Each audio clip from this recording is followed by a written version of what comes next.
أعوذ بالله من الشيطان الرجيم.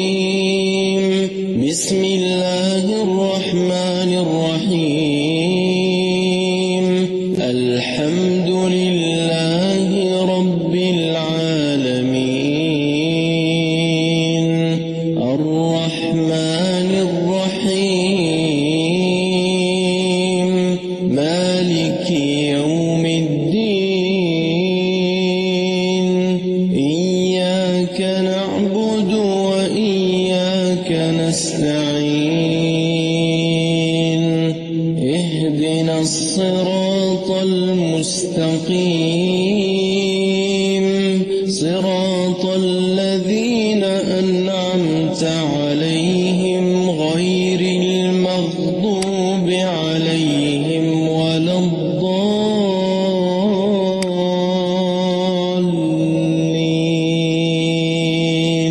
Assalamualaikum warahmatullahi wabarakatuh.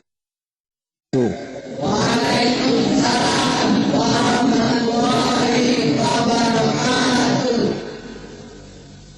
Alhamdulillah wassalatu wassalamu ala sayyidina Rasulillah sayyidina wa maulana Muhammad ibn Abdullah wa ala alihi wa sahbihi wa mawala. La hawla wa la quwwata illa billah, amma ba'du. Bapak-bapak, ibu-ibu, saudara-saudara kaum muslimin rahimakumullah. Kapan kiamat itu akan datang? Ini rahasia Allah. Jangankan kita yang orang awam, baginda Nabi sendiri tidak diberitahu oleh Allah kapan kiamat itu akan terjadi. Tetapi sungguh pun demikian, banyak hadis-hadis yang menjelaskan ciri atau tanda-tanda datangnya kiamat. Nah, kalau sudah bicara soal tanda kiamat itu ada dua. Pertama yang disebut alamatus sughra, tanda-tanda kecil. Ini waktunya masih ada tenggang. Ada yang dinamakan alamatul kubra, tanda-tanda besar. Artinya kiamat sudah diambang pintu. Terlambat beriman tidak akan ada gunanya lagi. Ini pelajaran buat kita. Sebelum sang surya terbit dari sebelah barat, sebelum nafas sampai di tenggorokan, artinya pintu taubat masih terbuka. Kalau dua hal itu sudah terwujud, nafas sudah sampai di kerongkongan atau matahari sudah terbit dari arah sebelah barat, tertutuplah sudah pintu taubat. Tak ada matahari terbit dari arah sebelah barat. Itu tanda besar, artinya kiamat sudah diambang pintu. Juga mati dalam arti tidak bergerak dan beredar. Angin mati dalam arti tidak bertiup. Air mati dalam arti tidak ada riak gelombang. Pokoknya semua mati.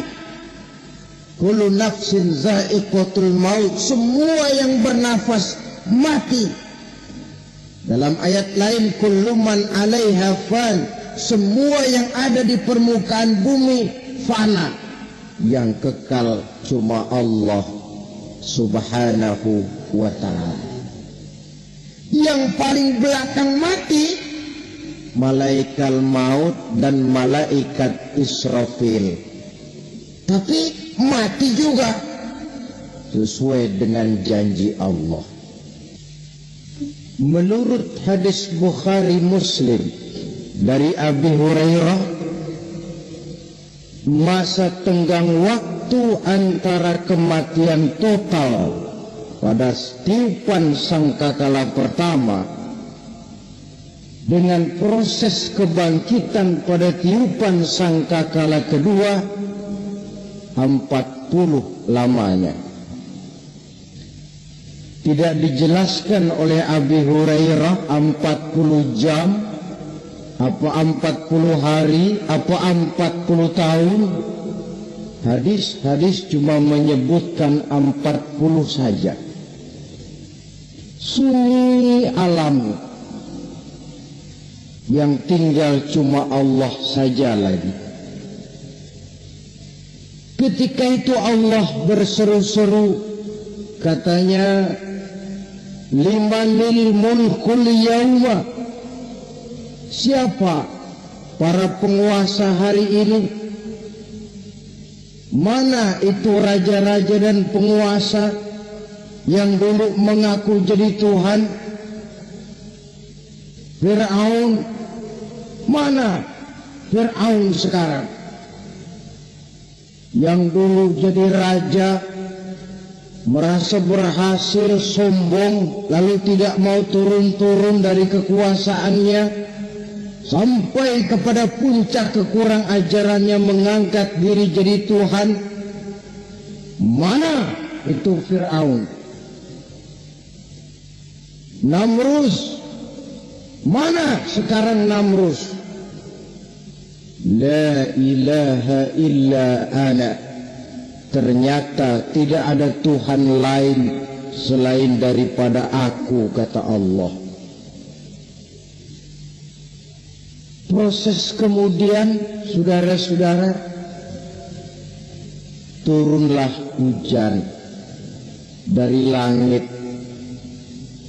40 lamanya hujan itu. Tidak jelas juga 40 jam atau 40 hari. Setelah air turun membasahi, datanglah tiupan sangkakala yang kedua. Semua yang bernama mati bangkit dari kuburnya masing-masing. Ini yang disebut Yaumul Ba'thi, hari kebangkitan. Allahu Akbar. Pada saat kita bangkit dari kubur kita masing-masing, kumpul di padang mahsyar namanya. Bayangin aja, saya sendiri nggak sanggup bayangin. Manusia sejak zaman Adam sampai zaman kiamat kumpul bareng di tempat sama. Berapa banyaknya itu?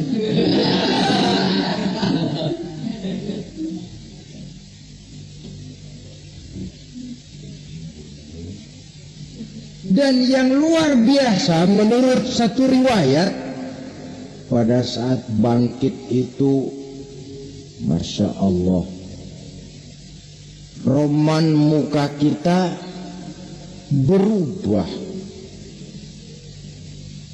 disesuaikan dengan amalan kita waktu di dunia ini. Barang siapa yang waktu di dunia amalannya itu amalan tikus, di akhirat nanti dia bangkit dari kubur, mukanya seperti muka tikus.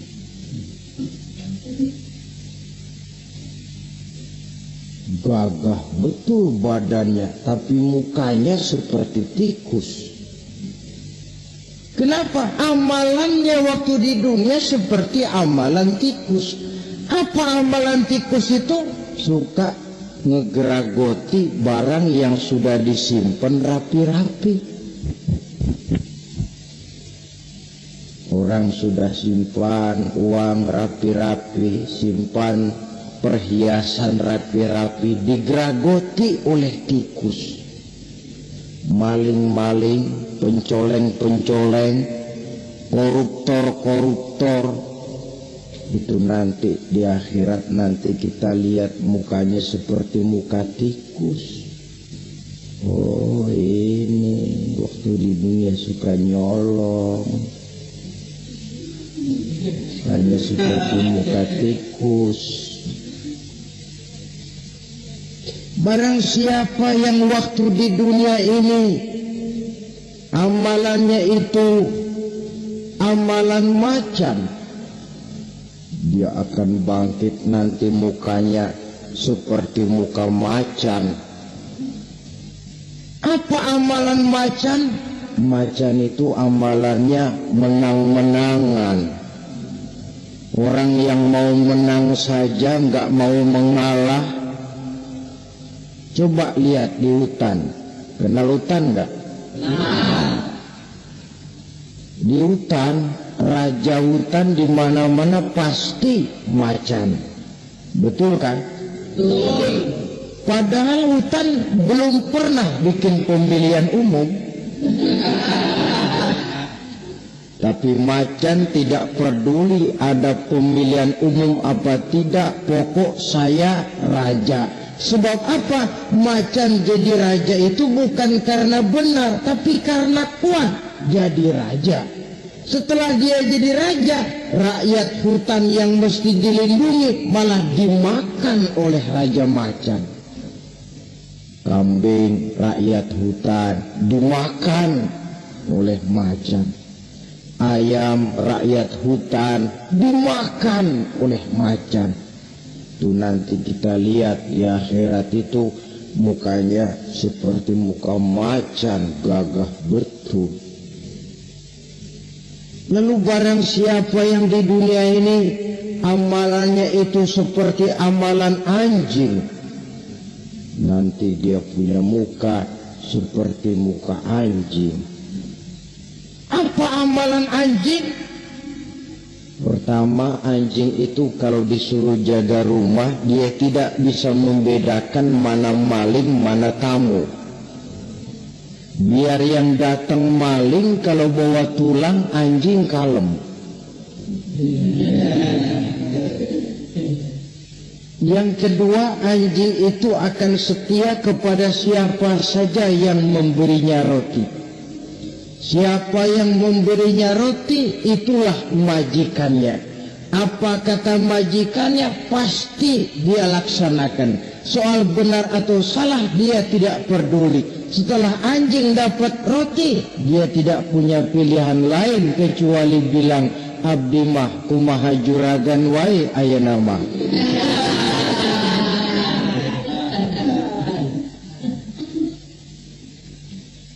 Saudara hadirin yang saya hormati, berkumpul di padang mahsyar, tiap orang sibuk dengan persoalannya masing-masing. Matahari waktu itu didekatkan oleh Allah, panas luar biasa. Ada yang saking panasnya itu mencucurkan peluh keringat sampai sebatas mata kakinya. Ada yang keringatnya sampai sedengkulnya, ada yang keringatnya sampai sepusatnya, ada yang keringatnya mengalir sampai sebahunya, ada yang kelelap oleh keringatnya sendiri. Sementara orang di sampingnya enggak apa-apa.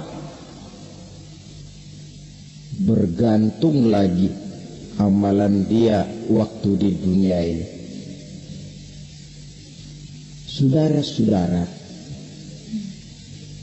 sebagian orang dalam kepanikan padang mahsyar berombong-rombong datang mereka menghadap Nabi Adam. Ya Adam, anta abal bashar.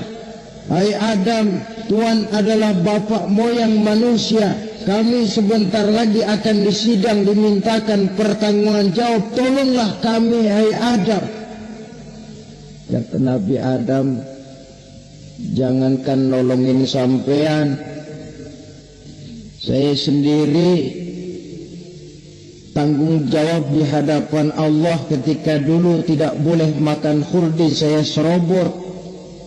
Sudahlah, urus diri masing-masing saja, nafsi. Begitu kata Nabi Nuh, begitu kata Nabi Ibrahim. Tiap orang bertanggung jawab sendiri-sendiri. Ketika itulah saudara-saudara, nikmatnya menjadi umat Nabi besar Muhammad sallallahu alaihi wasallam. Sebab apa? Walaupun menurut abjad kita ini umat paling belakang, kan paling belakang kita ini itu, karena Nabi Muhammad adalah Nabi akhir, tapi akan dihisab lebih dulu, lewat di atas sirat lebih dulu, masuk surga lebih dahulu ketimbang umat-umat belakangan. Ketika Rasul mendekati ajal, beliau tanyakan itu kepada malaikat Jibril.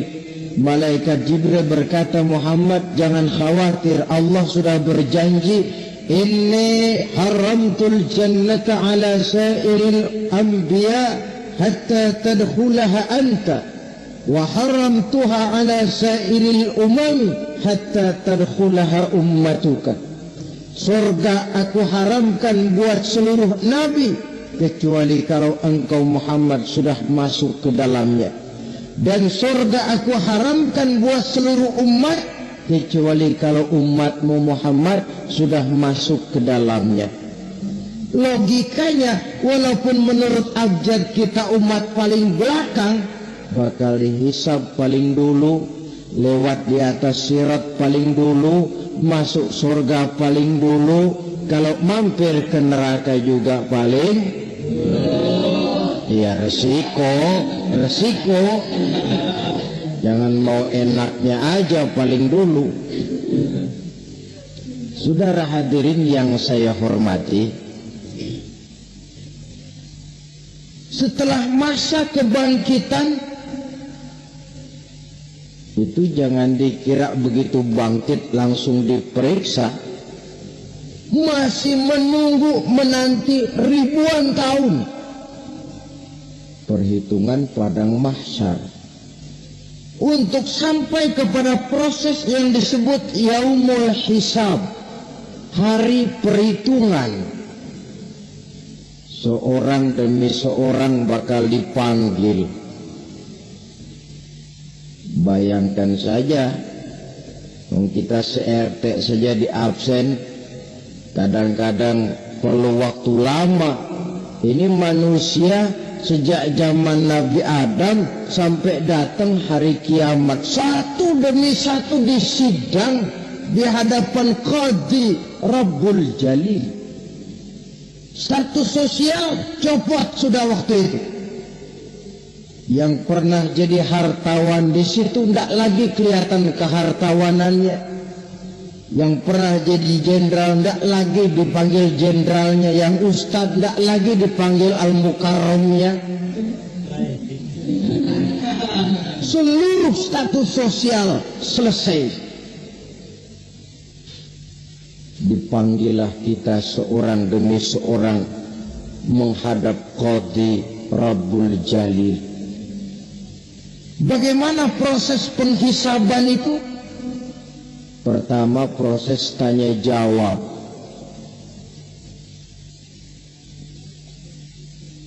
Di antaranya ada hadis menyatakan, lan tazula qadama 'abdin yaumal qiyamah hatta yus'ala an arba'i khisalin. Besok di hari kiamat tidak akan bergeser telapak kaki seorang hamba sampai dia ditanya lebih dulu tentang 4 persoalan. Tentang ilmunya, kemana ilmu itu diamalkan. Tentang umurnya, di mana umur itu dihabiskan. Tentang masa mudanya, kemana masa muda itu dipakai.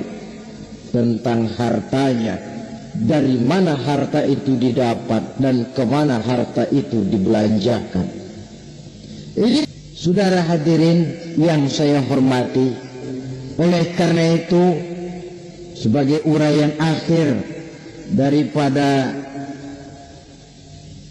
kiamat ini, marilah sama-sama kita memanfaatkan hidup dengan sebaik-baiknya supaya jangan timbul penyesalan di hari kemudian nanti.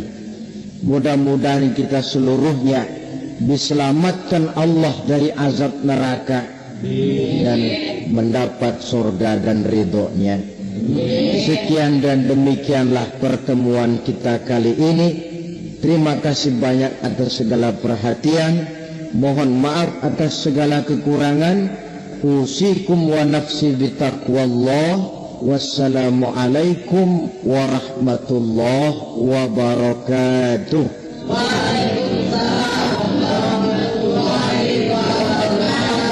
أعوذ بالله من الشيطان الرجيم.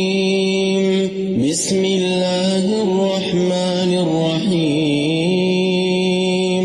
الحمد لله رب العالمين. الرحمن الرحيم. مالك يوم الدين. إياك نعبد وإياك نستعين.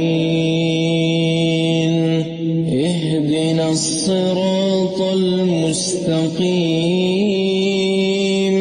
صراط الذين أنعمت عليهم غير المغضوب عليهم ولا الضالين.